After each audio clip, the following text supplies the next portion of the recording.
आखिर करोड़ों का फ्रॉड किया कैसे जाता है, ये आपको वीडियो के एंड तक समझ में आ जाएगा। जी हाँ, आज हम ऐसी ही रियल स्टोरी के बारे में बात करेंगे जिसने इंडिया में 7,500 करोड़ का फ्रॉड किया, और हम ये भी जानेंगे कि कंपनी शुरू करने से पहले ये क्या करते थे और फ्रॉड करने के बाद आज 2025 में ये क्या कर रहे हैं, और आखिर ऐसा क्या हुआ था कि फ्रॉड साबित होने पर भी कोर्ट ने 1 महीने बाद इनको बेल दे दी थी।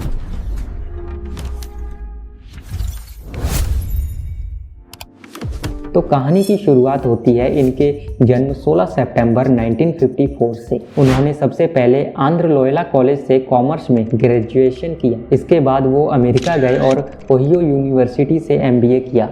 उन्होंने फिर हार्वर्ड बिजनेस स्कूल का एक खास प्रोग्राम जिसको OPM भी कहा जाता है वो किया। 1977 में जब राजू इंडिया वापस आए तो उन्होंने बिजनेस शुरू किया।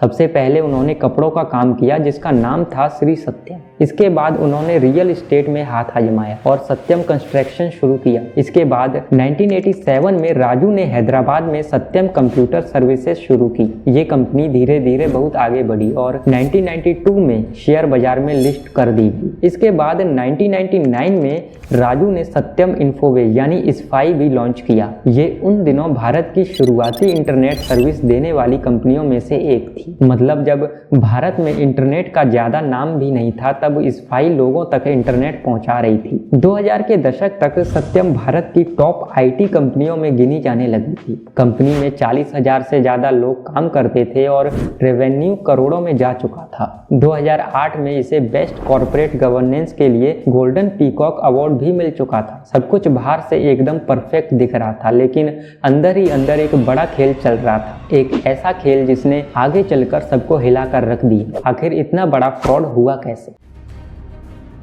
तो साल 2002 से 2003 के आसपास राजू और उसके भाई राम राजू ने मिलकर अकाउंट्स में हेराफेरी शुरू कर दी थी। इस पूरे घोटाले का सबसे बड़ा खेल था नकली नकदी और नकली संपत्ति को दिखाना। 30 सितंबर 2008 तक कंपनी की बैलेंस शीट में ये दिखाया गया था कि सत्यम के पास 5,040 करोड़ रुपए से ज्यादा की कैश और बैंक बैलेंस है, यानी $1 बिलियन से भी ज्यादा का कैश। लेकिन हकीकत में ये पैसा कहीं था ही नहीं। एक रुपए तक फर्जी दिखाया गया था। यहाँ तक कि राजू और उनका भाई इन बैंक अकाउंट्स को खुद ही कंट्रोल किया करते थे और CFO को साफ साफ कहा गया था कि इन अकाउंट्स में आप झांकना भी।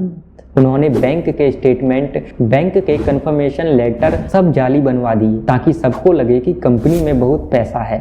फर्जी राजस्व और फर्जी ब्याज। राजू ने बैलेंस शीट में दिखाया कि कंपनी की बैंक अकाउंट्स पर 376 करोड़ रुपए का इंटरेस्ट आया है, लेकिन सच तो ये था कि ब्याज भी फर्जी निकला और वो बैंक भी फर्जी था।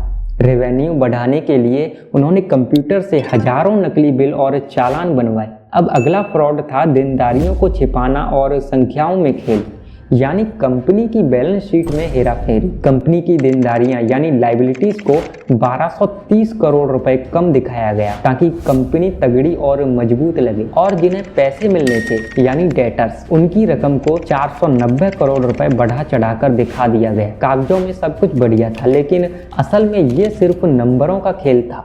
अब अगला कदम था फर्जी कर्मचारियों का खेल। ये सुनकर कोई भी दंग रह जाएगा क्योंकि कंपनी ने कहा कि उसके पास 53,000 कर्मचारी हैं, पर असल में थे सिर्फ 40,000। बाकी 13,000 लोग कागजों पर ही मौजूद थे। इन 13,000 एम्प्लॉइज का ना तो फेस और ना ही कोई आइडेंटिटी थी। अगर कुछ था तो वो था सिर्फ उनका नाम। इन फर्जी कर्मचारियों की सैलरी के नाम पर हर महीने 20 करोड़ रुपए निकाले जाते थे। कहते हैं ये पैसा बाद में उच्च अधिकारियों और बोर्ड सदस्यों तक पहुंचा दिया जाता था, यानी ऊपर से नीचे तक सबकी जेब गर्म हो रही। 356 शेल कंपनियों का जाल यानी फंड डाइवर्जन। इतना पैसा बाहर निकालकर उसे गायब करने के लिए राजू ने 356 फर्जी इन्वेस्टमेंट कंपनियों का एक बड़ा नेटवर्क बनाया। इन छोटी छोटी कंपनियों के जरिए सत्यम का पैसा धीरे धीरे दूसरे रास्तों पर भेजा जाता था। एक ऐसा अंडरग्राउंड फाइनेंशियल नेटवर्क काम कर रहा था जिसके बारे में सरकार, RBI, किसी को भी इस कंपनी पर कोई भी डाउट नहीं था और बाहर से सब कुछ परफेक्ट दिख रहा। फिर आया वो दिन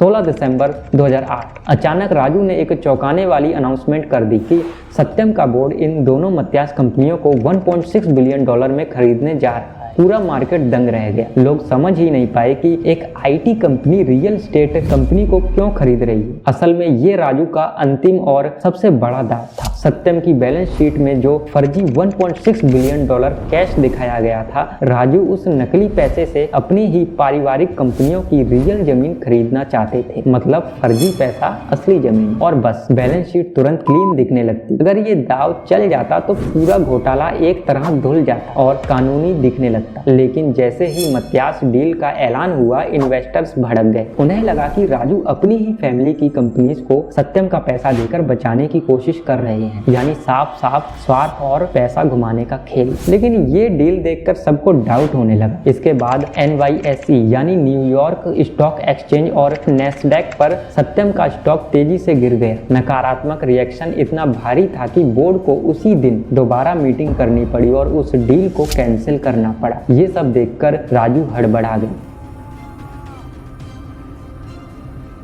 2008 में हैदराबाद का रियल एस्टेट मार्केट क्रैश हो गया था। राजू ने अपनी फैमिली की मत्यास कंपनियों के नाम पर बहुत सारा पैसा लैंड खरीदने में लगा दिया था, लेकिन मार्केट गिरते ही उन सारी जमीनों की कीमत लगभग खत्म हो गई थी और ऊपर से लैंड बाय करने के लिए करोड़ों के लोन भी सिर पर चढ़ गए थे। उन्हें वापस चुकाना लगभग इम्पॉसिबल सा हो गया था। अब राजू के पास ना असली पैसा बचा था और ना ही टाइम। मत्यास डील के फेल होने के ठीक 3 वीक्स बाद 7 जनवरी 2009 को राजू आखिरकार टूट गए। उन्होंने एक 5 पेज का लंबा इस्तीफा और कबूलनामा लेटर लिखा और इसे बोर्ड ऑफ डायरेक्टर्स को, SEBI और दोनों स्टॉक एक्सचेंजेस को भेज दिया। उस लेटर में सिर्फ रिजाइन नहीं था, उसमें सच का पहाड़ टूट पड़ा था। यही वो पल था जब भारत का सबसे बड़ा कॉर्पोरेट घोटाला दुनिया के सामने खुलकर आ गया था। राजू ने कबूल किया कि कंपनी के अकाउंट्स में जो 5040 करोड़ रुपए कैश दिखाए गए हैं वो है ही नहीं, वो काल्पनिक थे। रेवेन्यू बढ़ा चढ़ाकर दिखाए गए, प्रॉफिट्स जो था ही नहीं वो भी दिखाया गया। कुल घोटाला लगभग 7,500 करोड़ का बताया गया। राजू ने लिखा, it was like riding a tiger not knowing how to get off without being eaten. मतलब कि यह एक बाघ की सवारी करने जैसा था, यह जाने बिना कि बिना खाए बिना मरे इससे कैसे उतरा जाए। जनवरी 2009 में राजू और उनके भाई को अरेस्ट किया गया। CFO और ऑडिटर भी जल्द ही गिरफ्तार कर लिए गए। फरवरी 2009 में केंद्रीय जांच ब्यूरो यानी CBI ने मामला अपने हाथों में ले लिया। 2009 से 2014 के बीच राजू ने लगभग 33 से 35 महीने जेल में बिताए।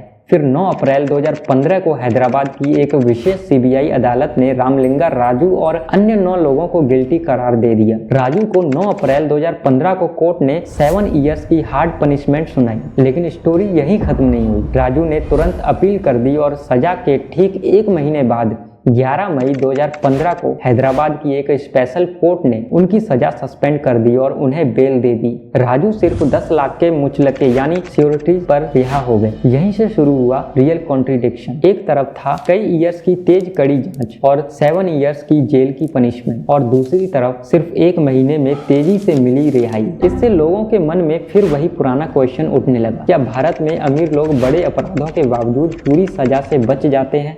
क्या भारत में पैसा और पावर कानून से ऊपर है?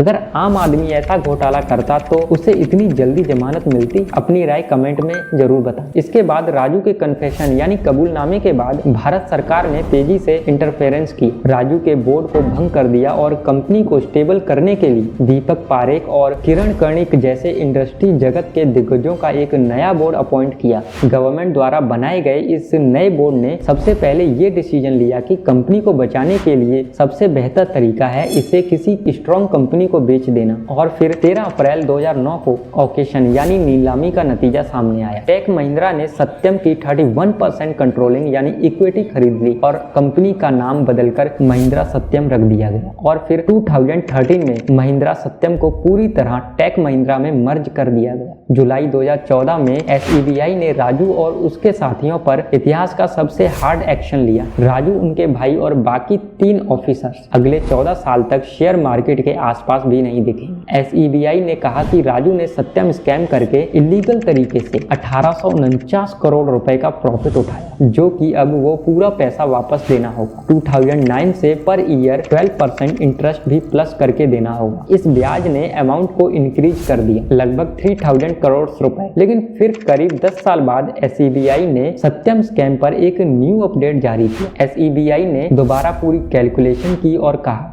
अवैध कमाई 1849 करोड़ नहीं, रियल में 624.09 करोड़ है, यानी पहले का 1849 करोड़ वाला फिगर घट गया। SEBI ने प्रिंसिपल अमाउंट यानी मूलधन तो घटाया, लेकिन एक चीज बिल्कुल नहीं बदली, वो था इंटरेस्ट। 7 जनवरी 2009 से 12% सालाना ब्याज प्लस किया गया। अब 624 करोड़ रुपए प्रिंसिपल अमाउंट प्लस 1123 करोड़ रुपए इंटरेस्ट, जो कि 14 साल का ब्याज। इन सभी को टोटल किया जाए तो ये लगभग 1747.5 करोड़ रुपए होता है, यानी मूलधन तो कम हुआ लेकिन ब्याज ने पूरी स्टोरी चेंज कर दी। और आज 2025 में राजू एक डायरेक्टर के पद से बैन होने के बावजूद राजू परिवार के जरिए बिजनेस में एक्टिव बने हुए हैं। अब दिमाग में ये सवाल तो जरूर आ रहा होगा कि इतना बड़ा घोटाला, डायरेक्टर बनने पर लाइफ टाइम बैन, फिर भी राजू बिजनेस में कैसे एक्टिव है। तो पेपर्स पर भले ही राजू बैन हो, लेकिन असल खेल चलता है फैमिली के नेम से। उन्होंने खुद को डायरेक्टर नहीं बताया, बस आराम से न्यू टाइटल ले लिया, मेंटोर, सलाहकार, मार्गदर्शक। नाम कुछ भी हो, लेकिन रियल कंट्रोल तो राजू कर रहे थे। उनके बेटे और बहू ने एक हेल्थ टेक कंपनी लॉन्च की, लेकिन पूरा शहर जानता था कि ये आइडिया, ये प्लानिंग, ये विजन सब राजू का। इसके बाद आया ब्रेन एंटरप्राइजेस। पेपर्स पर ये कंपनी उनके छोटे बेटे बाय राजू यानी रामा राजू की है, वही सिग्निफिकेंट बेनिफिशियल ओनर के रूप में दर्ज है। लेकिन सब जानते हैं कि कंपनी का आइडिया राजू का, तकनीक राजू के नाम पर पेटेंट, और कंपनी का मेंटोर भी राजू, ब्रेन चाइल्ड भी राजू। मतलब नाम भले बेटे का, दिमाग पूरा बाप का। और फिर 2024 में ब्रेन एंटरप्राइजेस ने 1500 से 2500 एम्प्लॉयज को अचानक निकाल दिया, और सिर्फ निकाला ही नहीं, कई महीनों तक सैलरी भी नहीं दिया गया, और कंपनी ऐसे ही धीरे धीरे खत्म हो गई। लेकिन इस बार शेयर होल्डर्स नहीं बल्कि